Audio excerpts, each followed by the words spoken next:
It's funny, we talk endlessly about some generations, right? We analyze their every move, their impact, their tastes. But then there's this quiet space right in the middle. A generational cohort that often seems to operate just out of frame. Well, this exploration is about them, and it's about the unique psychological patterns that were forged in that quiet. And that observation right there, that's really our starting point. It's not an accusation, not at all. It's more of a question, really. Think about it. What does it mean, psychologically, to be present but not really seen? To build so much of the modern world, but rarely take center stage in the story about it. Today, we're looking at these quiet architects, Generation X. Okay, so to really get a handle on any psychological pattern, you've got to go back to where it all started, to its origin. And for this generation, the foundational experience, well, it wasn't some big, loud, singular event. It was something else entirely. It was a profound and constantly repeating absence. The Latchkey kid. I'm sure you've heard the term. But this was so much more than just learning how to make a snack or do homework alone. On a much, much deeper level, this was the first and probably the most powerful lesson in self-reliance they would ever get. It just imprinted this core belief deep down. You can't always count on someone else being there. You have to count on yourself. 7 million. Just let that number sink in for a second. This wasn't some isolated thing happening to a few kids here and there. This was, in effect, a mass-scale social experiment. You had an entire generation learning that responsibility wasn't some abstract virtue or a choice you made. Nope, it was simply the condition of walking through your own front door. So this daily practice of self-reliance, it created a very specific kind of mental environment. Psychologists call it a high contingency space. So what does that mean? Well, it's simple. If you forgot your key, you were locked out, period. If you broke a glass, you cleaned it up. There was no one else there to mediate, to soften the blow. Actions had direct, immediate consequences.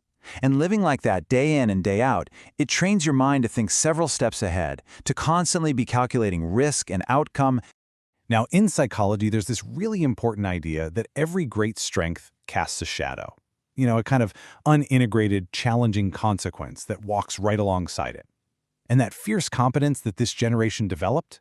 Yeah, it's no different. And this right here, this is the central paradox. The great strength is an almost defiant self-reliance, but its shadow, the flip side, is a profound difficulty in asking for help, a deep reluctance to depend on anyone else. And research actually backs this up. This generation consistently reports lower levels of seeking social support. And it's not because the support isn't available, it's because the very act of asking can feel like a personal failure. So you see this core pattern show up in a few really distinct ways. For example, what others might call pessimism, they're likely to call just being realistic. It's a pragmatic expectation that, hey, things might not work out. Irony. That becomes a kind of shield, a clever way to hold difficult truths at arm's length. Privacy isn't about secrecy, it's more about safety and personal boundaries. And respect, well, that's not for a title on a business card. It's reserved for demonstrated skill, for pure competence. And it's so important to see that these aren't character flaws. Not at all. They are a highly effective suit of psychological armor. This quote, it just perfectly connects that inner world to their outer work. I mean, think about it. Having watched institutions fail their parents' generation, they learned not to place their trust in a company. Why would they? Instead, they put their trust in the one thing they could personally control, their own skill set. Their loyalty became portable. It belongs to them, not to an employer. So when you start to piece all this together, you realize their really unique position in history. They form a kind of bridge, and not just between people, but between entire eras of human experience. I mean, they're literally the bridge generation. They connect an analog past with a digital future. They actually remember a world where finding information took real physical effort. Card catalogs, encyclopedias, a trip to the library. And then they went on to help build the digital world of instant access that we all live in now.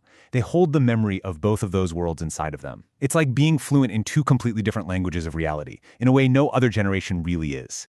And that brings us to something else.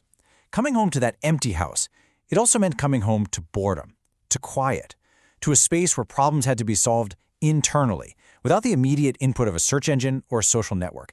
They learned how to occupy their own minds. So, all of this raises a couple pretty big questions, doesn't it? A pattern of self-reliance that was developed for survival in a world of empty rooms. What becomes of it in a world of constant connection? And maybe, just as importantly, as we fill every single empty moment, what do we lose? What becomes of the skills that were once forged only in that silence?